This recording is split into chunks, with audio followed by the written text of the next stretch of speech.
पिछले एपिसोड में हमने जाना शौर्य के जाने के बाद भी वाणी अपनी ही सोच में थी।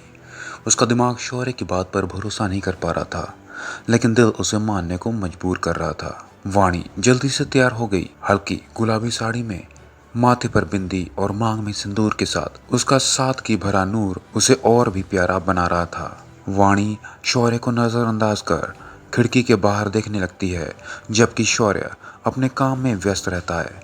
आधे घंटे बाद जब शौर्य की नज़र वाणी पर जाती है तो वो उसे देखते हुए मंत्रमुग्ध हो जाता है। वाणी अपने मम्मी पापा की खातिरदारी में लगे हुए खुद को इग्नोर होता देख मुंह फुलाते हुए कहती है, क्या माँ, इतने महीनों बाद मिल रही हूँ और आप खातिरदारी में लगी हो? मुझे भी तो अपनी माँ की गोद में सिर रखकर अपनी कितनी सारी बातें करनी है। यह कहानी आपने पिछले एपिसोड में सुनी थी। अगर आप किसी कारणवश पिछला एपिसोड मिस कर गए हैं तो ऊपर दिख रहे आई बटन पर क्लिक करके उसे सुन सकते हैं। अब आगे। वाणी के अदिति जी के मिलने के बारे में कहने पर बात टालते हुए अर्चना जी कहती हैं, नहीं बेटा, दीदी अभी सो रही हैं। अर्चना जी ने धीरे से कहा। उनके चेहरे पर चिंता की लकीरें साफ नजर आ रही थी।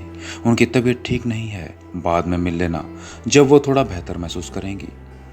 वाणी समझ रही थी कि अर्चना जी जानबूझकर ऐसा कह रही थी ताकि वह आदित्य जी के सामने ना आए और उनके पुराने घाव ना कुरे दे। वाणी ने भी उनकी भावना को समझते हुए चुपचाप हामी भर दी और कुछ नहीं कहा। कमरे में आते ही अर्चना जी और वाणी बेड पर बैठ गई। वाणी धीरे से उनके पास आई और अपना सिर उनकी गोद में रखकर बड़े प्यार से बोली, माँ, मुझे आपकी बहुत याद आती है। अर्चना जी की आंखों में ममता की झलक उभर आई और उन्होंने वाणी के सिर पर हाथ फेरते हुए उसे अपने और करीब किया। अर्चना जी ने भी प्यार से वाणी के सिर पर हाथ फेरा और उसके माथे पर चूमते हुए धीरे से कहा, मुझे भी तुम्हारी बहुत याद आती है बेटा। उनके स्वर में स्नेह और ममता की गहरी भावनाएं झलक रही थी, मानो वे अपनी बेटी के पास रहने की तसल्ली पा रही हों। अर्चना जी ने प्यार से वाणी के चेहरे को देखते हुए पूछा, तुम खुश तो हो ना? जानती हूँ कि यह शादी वैसे नहीं हुई जैसे हमने तुम्हारे लिए सोची थी, लेकिन मुझे इस बात की तसल्ली है बेटा कि तुम उस राक्षस के चंगुल से बच गई। दामाद जी जैसे भी हों, पर उस शैतान जैसे नहीं हैं। उनके स्वर में चिंता और स्नेह की मिलीजुली भावनाएं स्पष्ट झलक रही थी और उन्होंने वाणी के हाथ को थाम लिया, मानो उसे आश्वासन दे रही हों। अर्चना जी की बात सुनते ही वाणी को कुछ याद आ गया। वह झट से उनके गोद से उठकर उनके पास बैठ गई और गंभीरता से पूछने लगी, माँ, सच सच बताना, क्या उस राक्षस ने मेरे गायब होने पर आप लोगों को परेशान तो नहीं किया? वाणी का सवाल सुनकर अर्चना जी की नज़रें जैसे उससे बचने लगीं। वाणी ने तुरंत उनकी भावनाओं को भांपते हुए उनका हाथ अपने सर पर रख लिया और दृढ़ता से बोली, आपको मेरी कसम, माँ, सच सच बताना। अर्चना जी के चेहरे पर चिंता की लकीरें गहरी हो गई और उन्होंने वाणी की आंखों में झांकते हुए सच्चाई बताने की तैयारी की। वाणी की कसम सुनकर अर्चना जी कुछ कमज़ोर पड़ गई। उनकी आंखों में आंसू भर आए और उन्होंने वाणी के गाल को प्यार से छूते हुए कहा, मैं और तेरे पापा हर परेशानी खुशी खुशी सह सकते हैं, अगर उसके पीछे तेरी खुशी और तेरी सुरक्षा छुपी हो। उनके स्वर में ममता और दर्द का मिश्रण था, जैसे उन्होंने वाणी की सुरक्षा के लिए हर तकलीफ सहने का संकल्प लिया हो।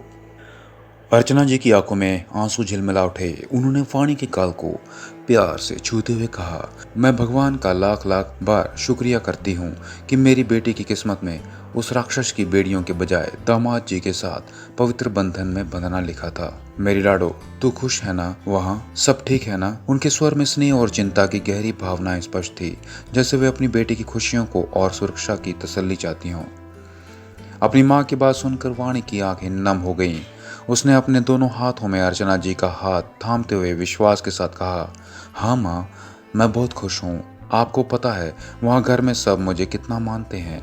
अगर मुझे एक छोटी सी सुई भी चुभे तो दर्द मुझे नहीं, उन्हें ज़्यादा होता है। सब मेरी इतनी फिक्र करते हैं कि मुझे कभी कभी समझ नहीं आता कि मैं वहाँ बहू हूँ या बेटी। वाणी के शब्दों में गहरे स्नेह और संतोष की झलक थी, जो उसकी माँ को दिलासा देने के लिए काफ़ी थी। मेरे दादाजी तो मुझे अपने पलकों पर बिठा कर रखते हैं। डैड भी मुझे अपनी बेटों से बढ़कर मानते हैं। ईशान और लविश तो वो दोनों हमेशा मेरा ख्याल रखते हैं और मुझे कभी किसी चीज़ की कमी महसूस नहीं होने देते। वाणी की बातें सुनकर अर्चना जी का मन खुशी से भर गया। आखिरकार अगर वो दिए की रोशनी में भी ढूंढती तो शायद अपनी बेटी के लिए इतनी सारी खुशियां कभी नहीं बटोर सकती। ये सारी बातें सुनकर उन्होंने अचानक पूछा, और दामाद जी खुश तो है ना उनके साथ? तुम्हारा रिश्ता कैसा है दामाद जी के साथ? उनकी आवाज में चिंता और स्नेह स्पष्ट झलक रहा था। माँ के शौर्य के बारे में पूछने पर वाणी चुप हो गई। उसे समझ नहीं आ रहा था कि वो क्या कहे। जिस रिश्ते के बारे में माँ पूछ रही थी वो तो अब तक बना ही नहीं था। शौर्य ने उस रिश्ते को अब तक अपनाया ही नहीं था। वह बहू, भाभी और बेटी सब कुछ बन गई थी, लेकिन पत्नी नहीं बन पाई थी। इस सोच में डूबी वाणी की आंखों में एक अनकहा दर्द उभर आया। शौर्य ने उसे अब तक वह हक नहीं दिया था और वो उसकी समझ से भी परे था। वाणी को इस तरह खामोश देखकर अर्चना जी मुस्कुराते हुए कहती हैं, तुम भले ही कुछ ना कहो लेकिन मुझे सब समझ आ रहा है। उनकी आंखों में स्नेह और समझदारी की झलक थी जिसने वाणी के दिल को थोड़ी राहत दी। मैंने और तुम्हारे पापा ने कल देखा कि दामाद जी चाहे सामने से कितने भी सख्त दिखें, लेकिन वह तुमसे बहुत ज्यादा प्यार करते हैं। कल जब वह कितने प्यार से तुम्हारे आंसू पोंछ रहे थे तो यह साफ दिख रहा था कि आज भी तुम्हारी खुशी के लिए जो कुछ कर रहे हैं वो उनकी भावनाओं को साफ जाहिर करता है। उनकी आवाज में स्नेह और आश्वासन की झलक थी जिससे वाणी के दिल को सुकून मिला। उन्होंने अपनी इच्छा के खिलाफ जाकर तुम्हें यहाँ हमसे मिलवाने लाए हैं। भले ही वो लाख सख्त हों लेकिन तुम्हारे लिए हर खुशी देने के काबिल हैं। उनकी आंखों में साफ झलकता है कि तुम उनके दिल में बसने लगी हो और ये देखकर मुझे बहुत खुशी हो रही है। अर्चना जी की आवाज में स्नेह और संतोष का भाव स्पष्ट था जिसने वाणी के मन को थोड़ा सुकून दिया। इतना कहते कहते अर्चना जी वाणी को अपने सीने से लगा लेती हैं। वाणी उनकी बात सुनकर सोच में पड़ जाती है कि कहीं माँ जो कह रही है वो सच तो नहीं। उनकी आंखों में स्नेह और उम्मीद की चमक एक साथ उभर आती है। अर्चना जी का स्नेह भरा हक उसे और कुछ सोचने पर मजबूर कर देता है। उसके दिमाग में लाखों सवाल उमड़ रहे थे, लेकिन माँ की आंखों में खुशी, बातों में विश्वास और होठों पर मुस्कान देखकर वाणी कुछ कह नहीं पाई। उसकी माँ का स्नेह और विश्वास उसे सोचने पर मजबूर कर रहा था और वाणी के मन में एक अजीब सा सुकून उतर रहा था। बात बदलते हुए वाणी ने कहा, माँ ये सब छोड़ो, ये बताओ साहिल कब तक आ रहा है? साहिल वाणी का छोटा भाई जो पढ़ाई के सिलसिले में दूसरे शहर में रहता है। उसकी बातों में अपने भाई के प्रति स्नेह और मिलने की उत्सुकता साफ झलक रही थी। अर्चना जी एक गहरी सांस लेकर कहती हैं, तुम तो जानती हो वाणी बेटा, ये लड़का साहिल तुम्हारे अलावा किसी की नहीं सुनता है। आने को कहो तो ये कहकर टाल देता है, जब तक उसकी दीदी घर नहीं आएगी वो नहीं आएगा। मैं तो परेशान हो गई हूँ इस लड़के से। अपनी माँ और भाई के प्यार को जानकर वाणी खुश हो रही थी। वो मन ही मन उन पलों को याद कर रही थी जब वो उसका भाई साहिल शरारतें किया करते थे। वाणी अर्चना जी की बात सुन मुस्कुराते हुए कहती है, क्या माँ आप बहुत दल बदलू हो? मेरे सामने बेटे की बुराई और उसके सामने मेरी बुराई, सब समझती हूँ आपके प्यार को। दोनों माँ बेटी अपनी प्यार भरी बातों में लग जाती हैं, लेकिन कुछ पलों के बाद वाणी के दूर का एक कजन हड़बड़ाते हुए कमरे में आता है और बेहद गंभीर और घबराते हुए कहता है, वाणी वो जीजू। वाणी की माँ इतना सुनते ही घबरा जाती हैं। उसके चेहरे पर पसीने आ जाते हैं। वो काफी घबराया हुआ था। वाणी उसकी परेशानी देख चिंता से पूछती हैं, अरे क्या हुआ विपिन, सब ठीक है ना? तुम इतने घबराए हुए क्यों हो? विपिन हड़बड़ाते हुए कहता है, दीदी वो जीजू, आप जल्दी चलो मेरे साथ।